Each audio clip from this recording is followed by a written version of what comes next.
Hello there, friends and sane persons. Welcome back to another episode of Wednesday Whimsy. My name is Kyle, and it's Wednesday, and Wednesday Whimsy is, of course, the short show that I do every Wednesday evening where I talk about a board game top 10, a game review, a topic, whatever I happen to be thinking about. And right now, on a special subset of episodes of Wednesday Whimsy, we are talking about my top 100 games of all time. Now, we talked last time about numbers 100 through 81. We'll be doing these in 20 game chunks, with the finale probably happening as part of the Saturday evening, Sunday morning show with India, but that's fine. It doesn't have to be on Wednesday Whimsy. Anyway, once again, what I did for this was I took these games, entered them into the Pub Meeple website. I then went through the comparison with sort of the filter of games that I had played and rated an 8 or higher, and I took what it came out with and then made some modifications in case some things just didn't quite make sense out of the algorithm, which is not perfect, but it's still pretty good. Anyway, we're just going to go through these. I'll tell you a short bit about the games, and we'll be off. Again, today we are going through 80 to 61. And so let's start out now with number 80. Number 80 is a game that I have played for a long time. In fact, this game used to be in my top 10. It has not fallen for any particular reason, other than that I just haven't played it as much in recent years. It has a fantastic app as well. The game is called Galaxy Trucker. So Galaxy Trucker is one of those purely fun games. There's also a second edition, but I don't know that it's significantly different from the first edition.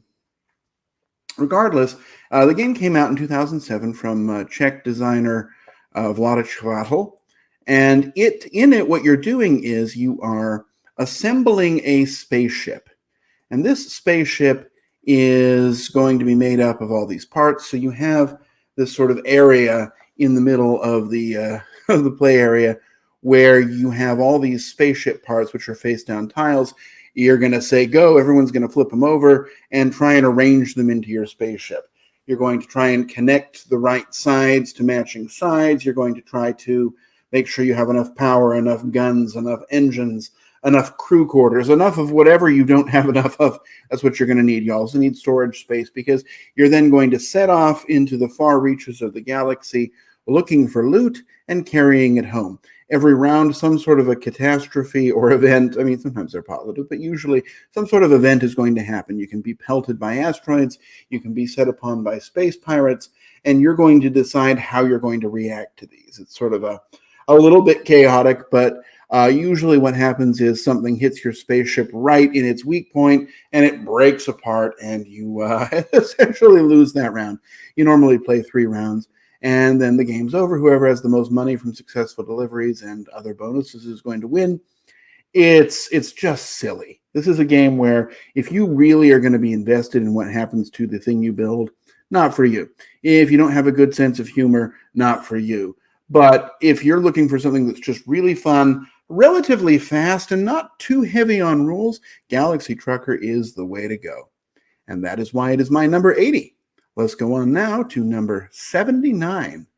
Number 79 is a game that came out last year, I think. Has it been that long? I don't remember. And this is a game that I really got into because of its artwork initially. But what this game is called Townsfolk Tussle. And in Townsfolk Tussle, you are one of these sort of Cuphead-looking figures. And ultimately, you are fighting against a series of bosses. And the bosses are kind of chosen at random. And you've got interesting and novel backstories that are happening. And you're interacting, you're basically running around and punching stuff. And you have a variety of different skills that you're going to be improving. You are trying to make it through 4 boss fights. I'll give you a secret. I've never done that. I don't think I've ever made it through more than 2. But they're fun, right? It's light, it's lighthearted, it's cooperative. You're rolling dice, you're seeing what happens. You're beating up on the big bad and mostly getting a beat down by the big bad. and then you'll set up the second scenario. And the way the scenarios work is the order is random, unless you, I guess, chose not for it not to be.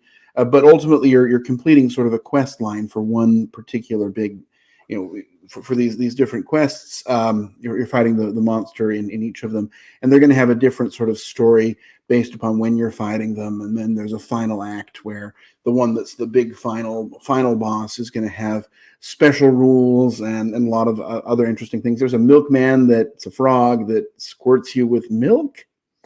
There's a giant umbrella. There's, I believe, a safe. There's a lot of quirky characters. A lot of fun.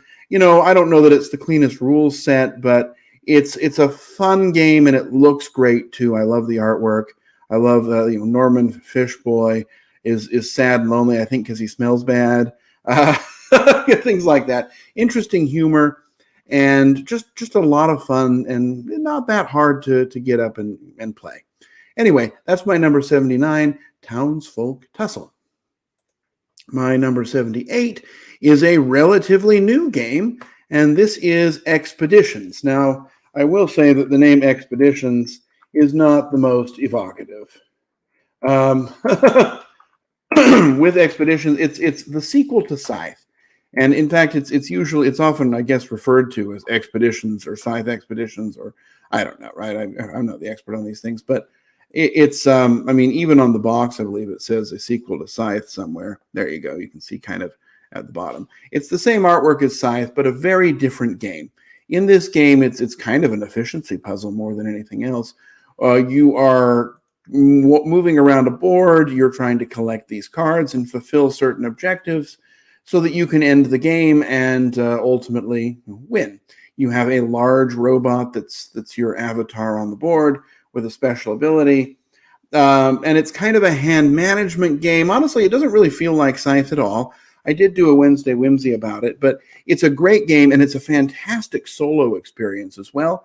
With low player counts, it's also really quick and snappy, and just a great kind of way to touch the Scythe world without necessarily playing Scythe. I mean, not that you wouldn't want to. That's also a great game, but that one's not my number 78, and Expeditions is. So there you have it, my number 78, Expeditions.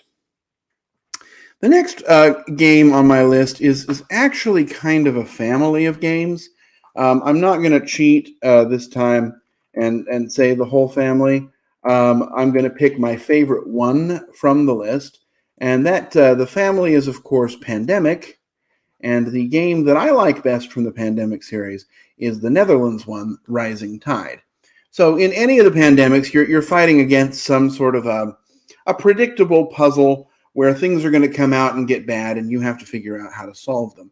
In Rising Tide, you are in the Netherlands, and you are trying to build up dikes all over the board. You're trying to prevent this, to keep the sea from rising. Well, it will eventually rise, but keep the water from flooding your country as you work to complete 4 big public works projects, which are going to help you manage the flooding going forward. If you succeed in doing that before you lose, hey, you win.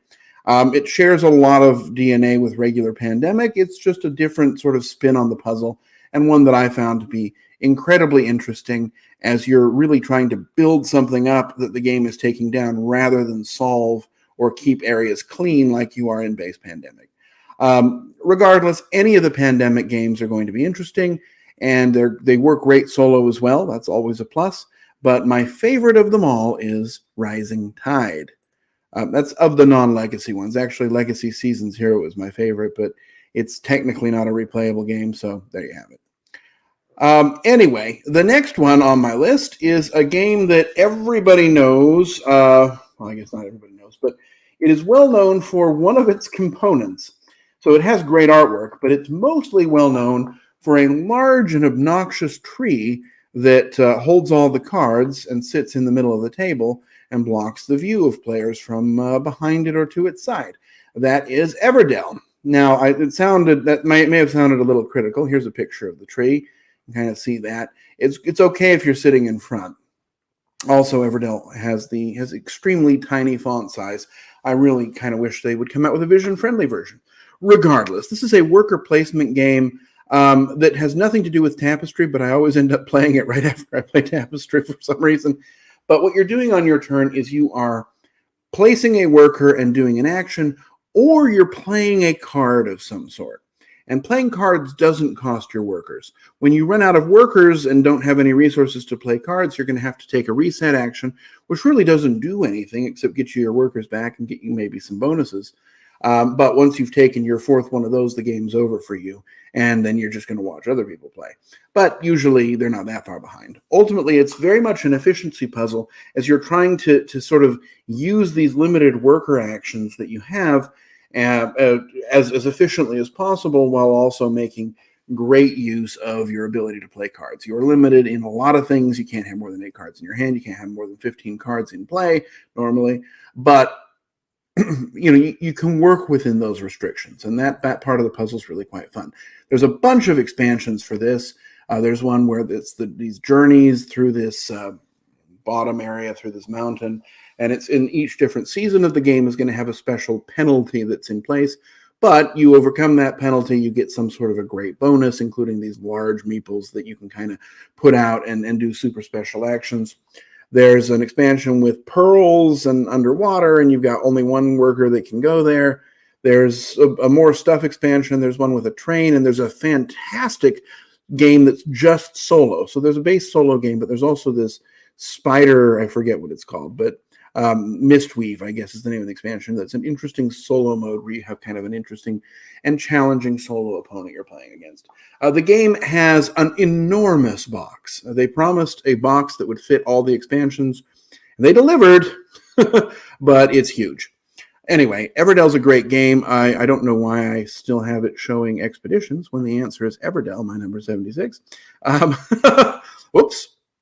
At least I've been talking about Everdell. Let's go ahead and now move off of Everdell and move on to my number 75, and I'm going to make sure I click it correctly right now, and that is Hadrian's Wall. So Hadrian's Wall is a roll and write style game. Now, when I say roll and write, really you're flipping cards, not rolling dice, but you have this board that you're trying to check stuff off of, and this is a game of combos upon combos. So you're going to get every round you draw 2 cards. You're going to choose one to keep for its resources and one for a potential endgame scoring bonus. And then you're going to get some resources and you're going to say go. And everyone kind of does it simultaneously.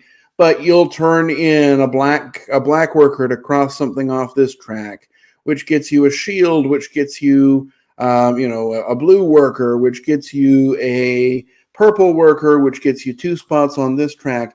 And it's all about chaining these things together. There's way too many options in this game, and so you do not have the ability to focus on all of them. And sort of deciding which one you're going to go with is a big part of the strategy. It's a fascinating game. It's great solo. It's great with 2. More than that, and I don't know that it has a whole lot of value, although it's simultaneous, I guess it doesn't matter. But it's a very interesting game. It's a great travel game as well, because really all it is 2 pads of paper and a few cards, and obviously all the little meeples. But it's pretty compact in terms of space. A great game that I really enjoy. One of my favorite of the roll and write genre, Hadrian's Wall. Next up, we have a large and complicated game. This is one that I keep meaning to talk about on a Wednesday Whimsy someday, but the game is called Perseverance: The Castaway Chronicles, and it has episodes 1 and 2. So it's one box with essentially 2 different games in it that use some common components. I do like the second one better than the first, but they're both really interesting and they're both great solo. Basically, you're on this island that you and your friends have washed up onto, and it's populated with dinosaurs. In the first scenario, you're building up your colony, building up its defenses, and the dinosaurs are going to be making a run at your colony and attacking you. In the second scenario, you are essentially exploring this world that's also populated by dinosaurs, but but you're trying to sort of expand your colony out and discover things. And I find both of the games very fascinating. It is a big game. It's hard to learn, lots of rules, kind of a mess, not streamlined at all, but really fun and really worth it once you get involved. So that's my number 74, Perseverance: Castaway Chronicles. Moving on next, we have my number 73, which is not Perseverance Castaway Chronicles. It is Five Tribes. Five Tribes is a classic. It is a game that is as themeless as can be. It also has some unfortunately shaped pieces. But what you're doing is you have a Mancala mechanism here. You've got these areas. They're going to be populated by meeples of a variety of different colors. On your turn, you're going to pick up all the meeples from one spot, and then you're going to sort of path them around, dropping one meeple on each spot until you get to the final one, which has to match another one of its color on the final spot you go to. You're then going to pick up those meeples. You get them as some sort of a bonus. There's a bunch of different colors that do different things. And if you clear off the last one as a part of this, you're also going to get to place a token on the tile, which makes it worth points. There's a variety of ways to get points. It's very much a point salad game, but it's a lot of things to try, and it's really very satisfying. It's especially good at 2 players because you're going to have 2 actions every round, and you can sort of time it in such a way that you can get back-to-back turns, which means you can set yourself up for something big and then do the something. And it's really very interesting. Lots of ways to score, lots of things to try. It does have 2 expansions, one of which is pretty much essential, and then one that maybe I played with once. It's kind of meh. But the Artisans one is very good. Regardless, it's a great game. It works well with maybe people who are a little more game savvy, but they don't have to be. It's not Perseverance, for example. It's the rule set's relatively light, and you can easily get your head around it. I do like it with 2-player best, but hey, whatever you want to do. Five Tribes is my number 73, and it is excellent. Next up, we have a game that I did a Wednesday Whimsy about, I believe. Came out earlier this year. It is number 72, which is Distilled. So Distilled is a game about making spirits. And I don't honestly know the difference between different kinds of alcohol. They're all whiskeys and beers to me, but that's okay. No comments, please. In the game, though, what you're doing is you are collecting the ingredients to use in your distillery. And ultimately, you have these recipes that you can unlock as the game goes by. And when you unlock a recipe, you're able then to make that kind of liquor, and you're trying to collect the labels for the different recipes. And the way that it works, though, is like you have here this recipe. Here you go. You can kind of see it. That's blurry. Well, it zoomed in at the wrong place. So if you had this recipe here, this soju, it needs to have 2 grain in the final mixture. So every round you need to make sure you have a water and a yeast, and you mix those in with at least some sort of a sugar source. And so you're going to shuffle all of the cards that you put in this face down pile together. You get bonus alcohols for the sugars. And so ultimately, you're going to have this stack of cards that you shuffle up, and you're going to take the top and the bottom out of the mixture and put them back into your storage. And then whatever is left is what you've got to make the liquor. So if you wanted to make sure you could make that soju, you could put 5 grains in there, because then, if you remove 2, or 4 grains in there, I guess, you could guarantee that you'll get it, but then, it's an efficiency puzzle of, am I going to use my limited time and resources collecting things to get grain just to guarantee this, or am I going to try my luck? Interesting mechanisms there. And then, you've got other stuff going on as you're improving your distillery and working on common goals. Just a fascinating game, not too complicated, works really well, lots of fun, and actually quite a big surprise for me. My number 72, Distilled. So I've said a few times that I enjoy solo games, and my next game, my number 71, is a solo-only game, and this game is Final Girl. Final Girl is essentially the same game as Hostage Negotiator, with the thematic twist, right? Instead of rescuing hostages, you are a character in a horror movie fighting against some sort of a horror big bad. I don't really love horror movies, but the game itself is really fascinating. It's kind of not a deck building game, but a a hand management. I don't know even what you want to describe it, but you're going to buy cards and play cards. And the cards you buy, you only get to use them once, and then you have to buy them again. But they also, so you play cards on your turn, then they go into this cooldown pile, and they're going to be unavailable. So you've got to kind of make sure you still have resources for sort of the cooldown turns, because all the while, when you're not doing something, the killer is. He's going to be running around, killing bystanders, powering himself up so that he's more difficult to beat. And the only way you win is by standing in front of the killer and facing off with him and knocking his health down. Just a lot of interesting moments. And kind of the bonus of this is that each game you're going to play, you're going to pick your final girl, which honestly doesn't matter that much. It's just some minor character powers. You can pick your final girl. You're going to pick your killer, which has its own set of rules, and your location. And you can mix and match among, I think there's 10 of them now, maybe more. You can mix and match them freely, which means you can play a wide variety of different scenarios and different big bads. And it's just a great way to play a solo game that has a lot of story value to it. A lot of luck too, I will say that. But just a fun and interesting adventure. That is my number 71, Final Girl. My number 70 is a very popular game that many people have heard of, and that game is Wingspan. So Wingspan is, at its heart, an engine-building game. What you have is all these birds, and the birds are going to be, not ratings, let's go to pictures. They're beautifully drawn birds, but really what they are is his different puzzles, right? So you've got 3 different habitats where the birds can live. You're trying to fill them up, because every time you do one of the actions, for example, if I do the food action when it's as full as it is here, I not only get a better version of the action, I then get to activate previously placed cards. And by doing that, I can make my turns more powerful. But, I have to make the decision. I've got a very limited number of turns in the game. I think it's 7 + 6 + 5 + 4. Which is math, so I won't do it. You're trying to fulfill goals, but because you don't have all the time in the world, you kind of have to focus. But if you don't do everything a little bit, then one of your actions ends up really weak. It's an interesting push and pull between sort of efficiency and spreading yourself out properly. Lots of different things to try. Hundreds and hundreds of cards. When I play this game, if I want to shuffle, there's this huge stack of cards now, because there's several expansions which each have, 75 to 100 cards. I don't know how many, but lots of cards. And there already were plenty in the game. So, you'll play with the game and maybe not even see the same thing twice.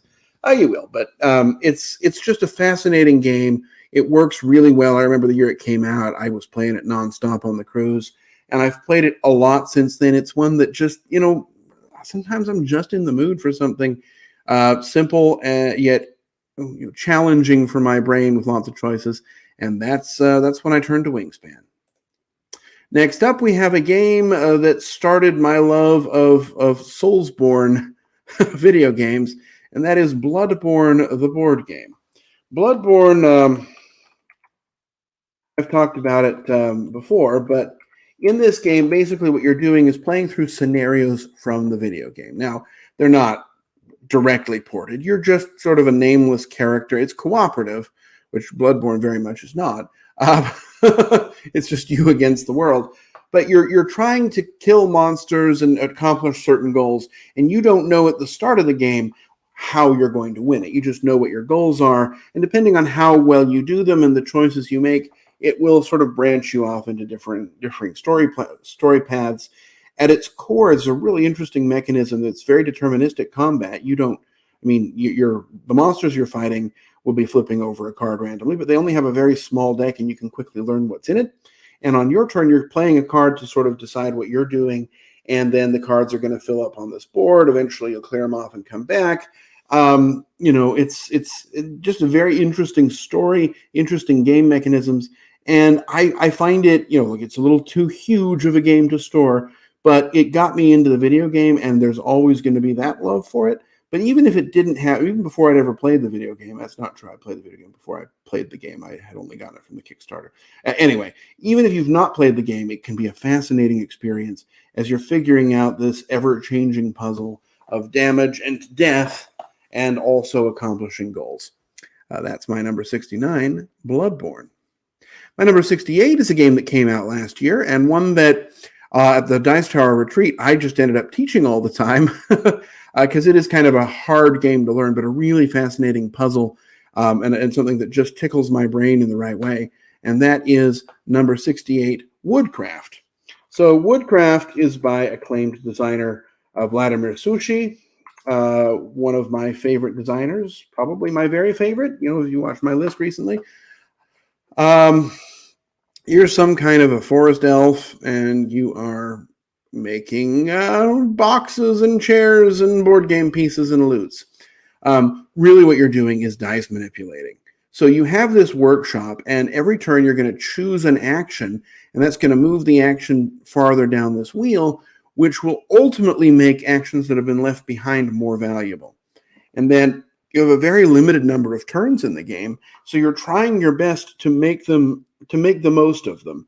And you're trying to complete these contracts, and they're going to degrade over time, so you need to focus on that. You're ultimately gathering dice, and you can plant them in these pots where they're going to grow, or you can sort of add to their value using certain resources, cut them in half using a saw, a lot of different ways. And so you're going to look at these cards that you're trying to complete and think, okay, these are the resources I have.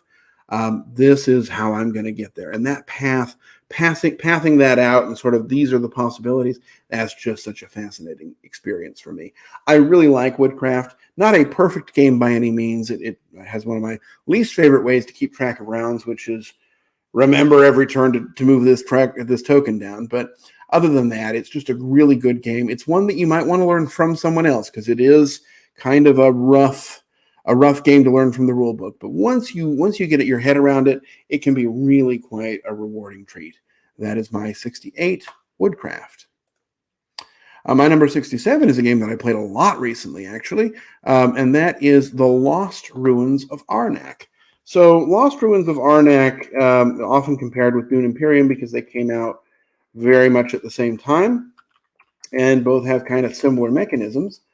Lost Ruins of Arnak is a deck-building game where you're also placing workers. You have 2 workers you can place out. It's generally not possible to get more unless you're playing with a special character or, I don't know, some unexpected thing happens. But you are moving out on this board. You're going to be placing your workers out. You're going to be discovering these sites, which basically means placing a worker. You're using cards either for their ability or for certain kind of travel effects. And so if you use a travel effect, for example, if you use a car travel effect, you can go out here, but you have to spend 3 of these compass tokens, and then you're going to draw a new site from the stack. And these sites out here are much better than sort of the base camp ones. So you're doing that. All the while you're doing that, you're trying to move up on this track. So for example, to get here, you'd need to spend a ruby. To get here, a tablet and an arrow. And so as you go up these tracks, you're going to unlock certain bonuses and points. You're buying new cards for your deck as well. The cards are used, again, both for the worker placement and for their effects. Just a lot of things to consider. There's an expansion that adds special player characters, which is great. And there's another expansion that just came out, the Missing Expedition, I believe it's called, that adds a story mode. And it's kind of a solo campaign that you can play through. And, you know, the story's okay, but it basically changes up the puzzle each round so that you have a different thing that you're trying to solve for. Fascinating game. Really works well. Solo, also with 2. I don't love it with more than 2. I think it's a little on the long side. But hey, with 2 or by yourself, Lost Ruins Arnak is really just a top-tier game. My next one is kind of a cheat because it's the game and all of its expansions, but hey, why not? And that is Ultimate Railroads. So Ultimate Railroads sounds a lot more exciting than it is. Basically, this is the game Russian Railroads, but in a sort of big box version that has all of its various expansions, as well as one new that you can only get in the Ultimate Railroad set. This is a worker placement game at its core, But really what the game is it's all about trying to maximize your ability to score points, because every round of the game, after everyone's placed their workers and done all their actions, you are going to get points. And you'll get points based upon a variety of factors. And really what you're going to decide is what do you want to score for? And it's one of those games where scores are going to be, 200 to 300 easily, if people kind of know what they're doing. The different expansions allow you to sort of, have interesting twists on the puzzle, customized tracks, or a stock sort of mechanism. But ultimately, what you're doing is you're. I mean, it sounds really boring, but you have these tracks here, and you're going to be moving you're going to be moving them along. So this is the new colors. So the white one goes out first, and the green one can never pass it. So you want to make sure you get the white one as far as possible, but it doesn't score any points. So you then have to start moving the green one, and then behind the green one comes the brown one. And by the time you're able to move out these big sort of gold ones, they're going to get tons of points. But because you had to sort of move everything else out of the way first, it's kind of like the alimentary canal. Because you have to move everything out of the way first, by the time they're coming up, it's later in the game. There's little bonuses you can unlock, and that's really a great big part of it, is just all these different bonuses that you can decide you're going to go for. And there's a lot of ways to customize your experience to be what you want it to. I love Ultimate Railroads. I love Russian Railroads too. This is just kind of the new shiny version. A great game. And my number 66. Keeping in the Euro game category, let's move on to my number 65, which is Carnegie. So Carnegie is a game with really no theme. It's sort of inspired by the life of Andrew Carnegie, but what you're doing in this game is selecting actions, and you are trying to be ruthless.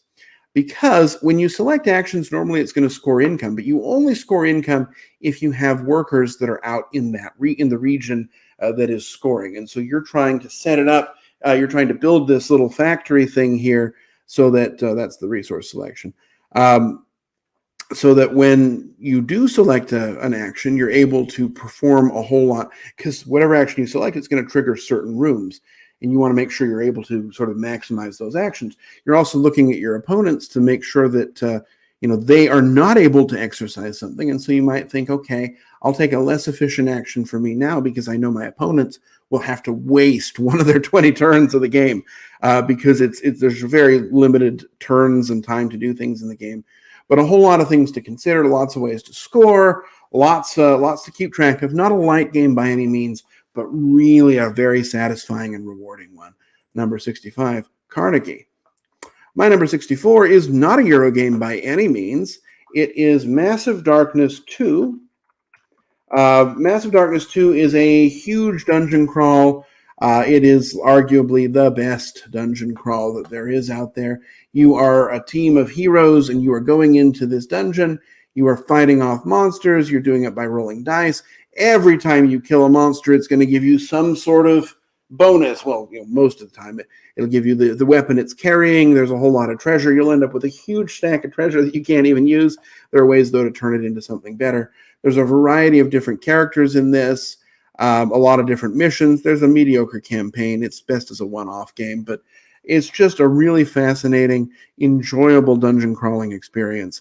My number 64, Massive Darkness. All right, we're getting on the end now. Just a few more to go.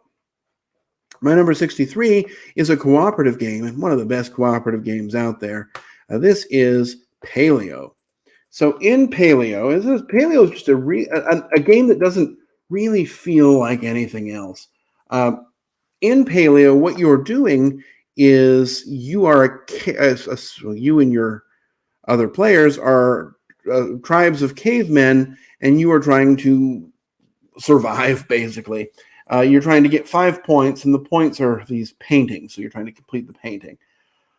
Ultimately, though, what the game is you're going to take a couple of these modules and shuffle them together, and that'll kind of tell you what the goals are, and then you have all these cards, and the cards have a back on them, and you'll see what the back is. Well, not those cards, But you're going to divide this deck up among all the players, and you're going to draw the top 3 cards and look just at their backs and decide which one you want to go for. And you can kind of normally guess what's going to be on the other side, but you don't know for sure how, because maybe on the back of something that's normally wood, there's a monster. Well, not a monster, a pack of wolves, for example. Actually, there is a monster in one of the scenarios. And so you're going to have, you're never quite sure what's on the back. But after you've gone through the deck once, you kind of pay your costs, and then you start the deck over again. You're going to reshuffle. And so now you know that cave with glowing eyes has a giant lion inside. And you also see what you need to kill that lion.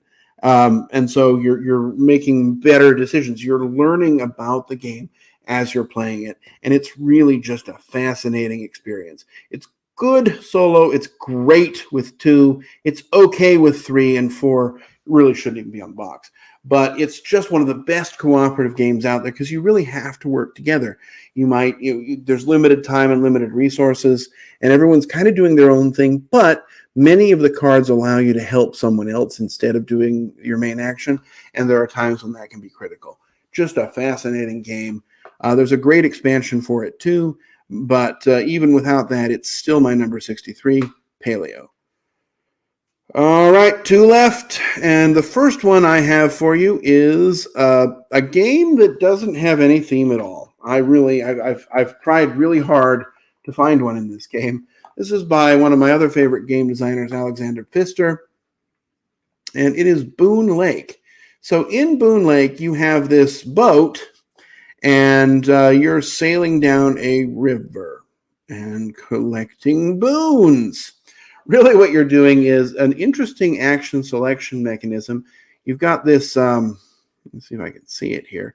You've got this table of actions, and if you select them, here you go. So if you select this action at the bottom, you can do so, but it costs you 3 points.